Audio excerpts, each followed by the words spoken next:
IPS Bagan Online Learning a project of Ghulam Azam. अस्सलाम वालेकुम viewers. अॼु असां माइक्रोसॉफ्ट वर्ड 2016 में सिखंदासीं स्पेलिंग एंड ग्रामर चेक ऐं उन खां अलावा थेज़ोरस सिखंदासीं। स्पेलिंग एंड ग्रामर चेक यानी असांखे कंहिं लफ़्ज़ जी स्पेलिंग चेक करणी हुजे त हीउ दुरुस्त आहे या ग़लति आहे। स्पेलिंग एंड ग्रामर चेक असांखे ॿुधाईंदो, स्पेलिंग एंड ग्रामर असांखे ॿुधाईंदो त फलाणे लफ़्ज़ जी स्पेलिंग ग़लति आहे या दुरुस्त आहे। ऐं इन जे ज़रिए जेकॾहिं असां कंहिं लफ़्ज़ जी स्पेलिंग ग़लति था लिखूं त असां उहा दुरुस्त करे सघूं था, यानी मालूम बि करे सघूं था। ऐं थेज़ोरस हिन में असां कंहिं लफ़्ज़ जो सिनोनिम यानी हम माना लफ़्ज़ पढ़ी सघूं था ऐं उन जो ज़िद यानी एंटोनिम पिणु कढी सघूं था, अपोज़िट वर्ड। हाणे अचो त असां स्पेलिंग एंड ग्रामर खे इस्तेमालु करियूं। सभ खां पहिरीं त असां हिकिड़ो अहिड़ो लफ़्ज़ लिखंदासीं जंहिंजी स्पेलिंग थोरी ग़लति हुजे ऐं उनखे पोइ दुरुस्त करियूं। जीअं लफ़्ज़ आहे फिनिश, FINASH। स्पेस खे मारींदासीं हिकिड़ो दफ़ो त लफ़्ज़ जे हेठां ही जेका ॾिसो था ॻाढ़ी लकीर अची वई आहे। इहा लकीर जेका आहे ॿुधाए थी त तव्हां लफ़्ज़ जी स्पेलिंग जेका लिखी आहे उहा ग़लति आहे। इन ॻाढ़ी लाइन अचण जो मतिलबु इहो आहे त तव्हां लफ़्ज़ जी स्पेलिंग यानी कंहिं वर्ड जी स्पेलिंग तव्हां ग़लति लिखी आहे। इन खे दुरुस्त करण जे लाइ असां स्पेलिंग एंड ग्रामर इस्तेमालु कंदासीं। इन खे असां सिलेक्ट करियूं या असां इन जे मथां लेफ्ट क्लिक हिकिड़ो दफ़ो करियूं त जीअं कर्सर इन में बीठो हुजे स्पेलिंग जे विच में। उन खां पोइ असां ईंदासीं रिव्यू छा में, रिव्यू टैब में। रिव्यू टैब जी रिबन में असां ईंदासीं स्पेलिंग एंड ग्रामर। इन खे असां हिकिड़ो दफ़ो प्रेस कंदासीं यानी क्लिक कंदासीं त राइट पासे ॾांहुं असांखे पेन खुली मिलियो। हिन में असांखे ॿुधाए थो त फिनिश जे जेके अहिड़ा लफ़्ज़ जेके इन स्पेलिंग सां मिलंदड़ आहिनि, यानी इन लफ़्ज़ सां जेको तव्हां लिखियो आहे उन सां मिलंदड़ स्पेलिंग वारा लफ़्ज़ फलाणा आहिनि। हिकिड़ो आहे FINASH, ॿियो आहे FINISH नंढी ABC में आहे, इन जी F इन जी वॾी ABC में, ऐं ॿियो आहे FINNISH, टियों आहे FIN_ASH। हाणे हिननि मां असांखे मालूम करिणो आहे त कहिड़ो लफ़्ज़ दुरुस्त स्पेलिंग में आहे। उनखे पोइ असां क्लिक कंदासीं जेकॾहिं असांखे हिन लफ़्ज़ जी स्पेलिंग ग़लति लिखियलु आहे ऐं असां उन जी जॻह ते पोइ दुरुस्त लफ़्ज़ ॾियणु चाहियूं था हिन जी दुरुस्त स्पेलिंग, त हिन मां असां ॾिसूं था त हीअ दुरुस्त स्पेलिंग आहे फिनिश। हिन खे हिकिड़ो दफ़ो क्लिक करे असां सिलेक्ट कंदासीं। उन खां पोइ हेठि आहे चेंज माना सिलेक्ट यानी उहो लफ़्ज़ जंहिंजी तव्हां स्पेलिंग एंड ग्रामर कई आहे उनखे तब्दील कयो, चेंज कंदासीं। स्पेलिंग जेका हुनजी हूंदी उहा दुरुस्त थी वेंदी ऐं असांखे हिकिड़ो डायलॉग बि नज़र ईंदो, यानी हुनजो मैसेज माइक्रोसॉफ्ट वर्ड ईंदी, spelling and grammar check is complete, यानी पूरो थी वियो क्लासिस। हीअ असांजी ॾिसो स्पेलिंग हाणे दुरुस्त थी वई। पहिरियों हुयो FINASH, ठीकु। उनखे असां दुरुस्त कयोसीं कंहिंजे ज़रिए, स्पेलिंग एंड ग्रामर जे ज़रिए। हिकिड़ो तरीक़ो इहो आहे त असां हिनखे सिलेक्ट करे या क्लिक करे असां हितां क्लिक कंदासीं स्पेलिंग एंड ग्रामर खे त असांजी पेन खुली ईंदो, यानी टास्क पेन खुली ईंदी राइट पासे में। उन मां असां चेंज करे सघूं था स्पेलिंग जी। ही टास्क पेन आहे, ही पेन जेका आहे उहा स्पेलिंग जो आहे, सो उन मां असां चेंज करे सघूं था हुनखे। ऐं ॿियो तरीक़ो हीअं आहे त असां लफ़्ज़ जे मथां बीही करे राइट क्लिक खे हिकिड़ो दफ़ो प्रेस कंदासीं, छाखे राइट खे हिकिड़ो दफ़ो अची राइट खे प्रेस कंदासीं, ठीकु। हाणे राइट क्लिक खे प्रेस करण खां पोइ असांखे उहे ग्रामर जा लफ़्ज़ हिते बि ॿुधाए थो जेकी असां स्पेलिंग एंड ग्रामर बॉक्स में पोइ ॾेखारे, फिनिश एंड FINASH। हिन मां जेको दुरुस्त आहे असां हुनखे हिकिड़ो दफ़ो लेफ्ट क्लिक सां सिलेक्ट कंदासीं, थी वियो। उन खां पोइ असां एंटर कंदासीं हाणे अचो त असां ॿियो हिकिड़ो तरीक़ो ॾिसूं त यानी हिकिड़ो स्पेलिंग एंड ग्रामर जो हिकिड़ो ॿियो बि अहिड़ो कमु आहे जेको को लफ़्ज़ असां लिखूं ऐं उन लफ़्ज़ जी ऑटोमेटिक स्पेलिंग बि दुरुस्त करे, यानी उहो ऑटो करेक्ट में ॾिनल हूंदा आहिनि लफ़्ज़, यानी हिन जी डिक्शनरी में अवेलेबल जेकी बि लफ़्ज़ आहिनि उहे ऑटो बि करेक्ट कंदो आहे। हाणे अचो हुन जे लाइ हिकिड़ो लफ़्ज़ लिखूं, मिसाल कंप्यूटेशन,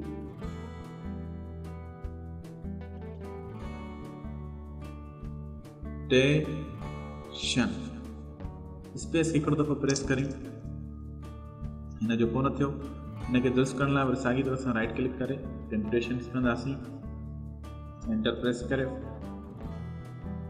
ऐं हा वरी जीअं मूं अव्हांखे ॾसियो त लफ़्ज़ ऑटोमेटिक करेक्ट करे, उन जे लाइ जीअं असां लिखूं GOOD स्पेस खे प्रेस करियो त GOOD ऑटोमेटिक असांजो गुड करे छॾियो हुनखे, यानी डबल ओ मूं ॾिनो हुते ट्रिपल GOOD। हाणे मां स्पेस बटन खे प्रेस कंदुसि त इहो ऑटो करेक्ट थी वेंदो, यानी स्पेलिंग जेका हुनजी आहे उहो ऑटो अची वेंदी करेक्ट थी। अहिड़ी तरह सां असां लफ़्ज़नि खे ऑटो करेक्ट, यानी जॾहिं असां लफ़्ज़ को बि लिखंदासीं त माइक्रोसॉफ्ट वर्ड ऑटोमेटिक उन लफ़्ज़ खे पिणु दुरुस्त करे छॾींदो, या जेकॾहिं न करे त असां राइट क्लिक करे उनखे दुरुस्त करे सघूं था, या स्पेलिंग एंड ग्रामर जे ज़रिए असां दुरुस्त करे सघूं था। ऐं अञा अचो हिन में असां हिकिड़ो ॿियो बि कमु ॾिसी सघूं था, यानी सम्झी सघूं था त ही लफ़्ज़ आहिनि अंग्रेज़ी ॿोली जा जेकी ग्रामर तहत कंप्यूटर दुरुस्त करे ॿुधाईंदो, यानी उनजी स्पेलिंग दुरुस्त करे ॿुधाईंदो, जेको ग़लति हूंदो त ॿुधाईंदो ग़लति आहे, जेको दुरुस्त हूंदो त दुरुस्त ॾेखारींदो, ठीकु, यानी ग़लति खे असां दुरुस्त करे सघूं था। पर जेकॾहिं असांजो पंहिंजो नालो हुजे उनखे त ज़ाहिरी ॻाल्हि आहे ही ग़लति कंदो। हिकिड़ा हूंदा आहिनि, हिकिड़ा तमामु ख़ासि नाला हूंदा आहिनि, जीअं असांजो मोहम्मद नबी साईं जो नालो आहे, उहो असां लिखंदासीं त उनखे हेठां ॾाढी लकीर न ॾींदो। पर जेकॾहिं असां इन जी जॻह ते लिखंदासीं मिसाल तौर ते तासीन हिकिड़ो नालो आहे, सो हिन में ॾिसो त असांजो हेठां लकीर ॾिनी अथई, यानी ॿुधाए थो अंग्रेज़ी ॿोली जे मुताबिक़ ही स्पेलिंग ग़लति आहे, छो जो ही लफ़्ज़ अंग्रेज़ी ॿोली जो न आहे, पर ही लफ़्ज़ आहे असां मुस्लमाननि यानी अरबी ॿोली जो हिकिड़ो नालो आहे अरबी ॿोली में।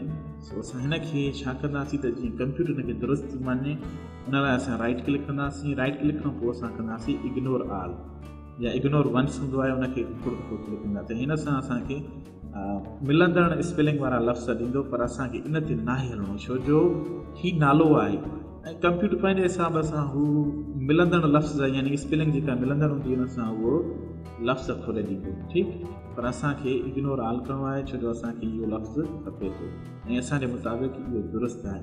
ऐं ॿियो आहे add to dictionary. Add to dictionary में हिकिड़ो दफ़ो क्लिक करण सां छा थींदो, इहो लफ़्ज़ कंप्यूटर जी डिक्शनरी में अची वेंदो, माइक्रोसॉफ्ट वर्ड जी डिक्शनरी में अची वेंदो। पोइ ॿिए दफ़े जेकॾहिं असां लिखंदासीं त उहो लफ़्ज़ कॾहिं बि जेका सो ग़लति न ॿुधाईंदी माइक्रोसॉफ्ट वर्ड, ठीकु।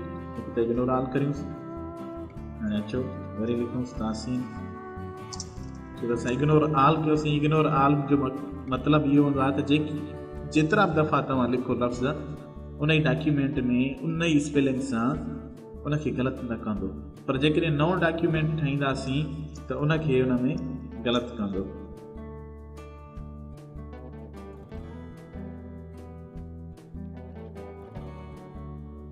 ॿियो असांजो ईअं आहे त असां छा कंदासीं, मिसाल हिकिड़ो लिखूं था अब्दुल ख़ालिक। हाणे अब्दुल हिकिड़ो लफ़्ज़ हिनजी हिकिड़ो डिक्शनरी में अवेलेबल आहे जंहिंजे करे हिनखे ग़लति नथो ॿुधाए, पर ख़ालिक खे ग़लति थो करे। हाणे ख़ालिक खे असां राइट क्लिक करे एड टू डिक्शनरी कंदासीं। एड टू डिक्शनरी सां करण सां छा थींदो, ॿियो इहो लफ़्ज़ हिनजी डिक्शनरी में अची वेंदो। पोइ चाहे असां नवां फाइल ठाहियूं यानी न्यू डॉक्यूमेंट ठाहियूं उन में बि असांखे इहो लफ़्ज़ ऑटोमेटिक ॾींदो। हाणे ॾिसो अचो लिखूं ख़ालिक, ठीकु। इग्नोर ऑल करण सां बि हिनजी हटाए छॾींदो, पर इग्नोर ऑल में छा हूंदो आहे जो तव्हां भली ॿिए डॉक्यूमेंट में उहो लफ़्ज़ लिखंदो तव्हांखे वरी ग़लति ॿुधाईंदो। पर एड टू डिक्शनरी जो फ़र्क़ु इहो आहे त उहो लफ़्ज़ हिन जी डिक्शनरी में अवेलेबल थींदो हमेशह जे लाइ जेसि ताईं तव्हांजी विंडोज़ नई न थिए, यानी विंडोज़ ख़राबु नथी थिए, तेसि ताईं तव्हांजो इहो लफ़्ज़ रहंदो जेसि ताईं तव्हां विंडोज़ नई नथा कयो। ठीकु, एड टू डिक्शनरी यानी डिक्शनरी में लफ़्ज़ अची वियो। हीअ असांजो स्पेलिंग एंड ग्रामर।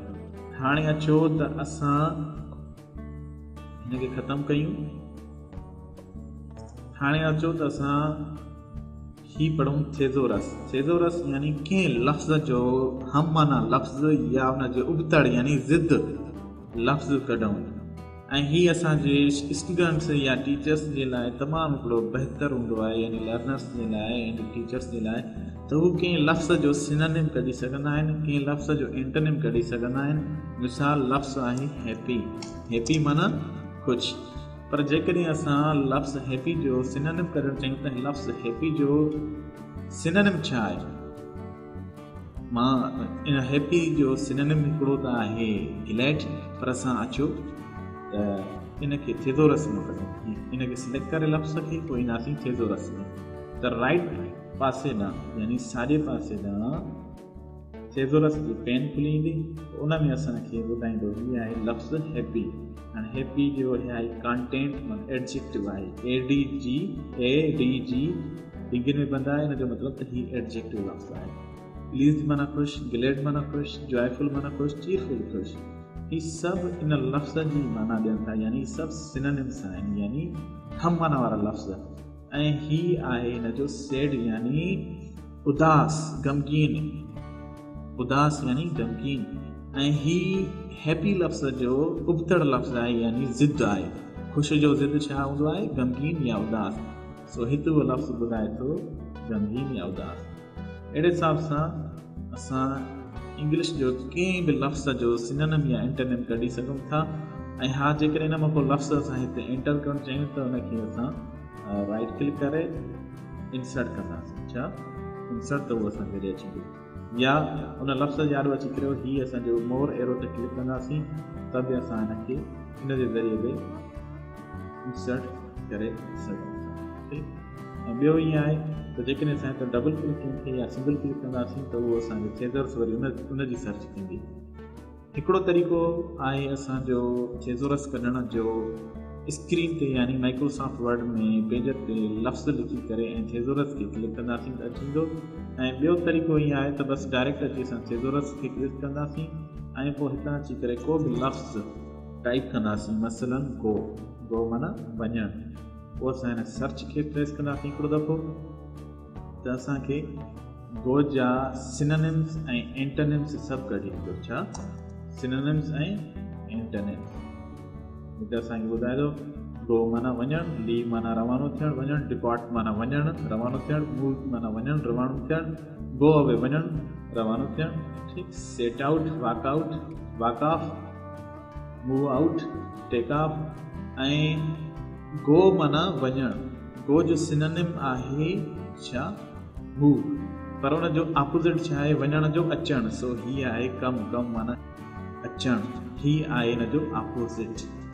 यानी शागिर्दनि उस्तादनि जे लाइ ही हिकु माइक्रोसॉफ्ट वर्ड तमामु बहितरीनु आहे। हुनजी इंग्लिश में वधीक वोकेब्युलरी बिल्ड करण जे लाइ हिकु तमामु बहितरीनु ज़रियो आहे।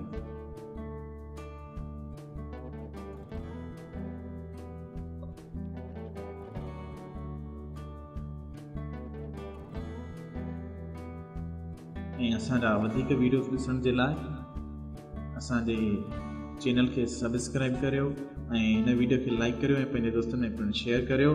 Thanks for watching. अल्लाह हाफ़िज़।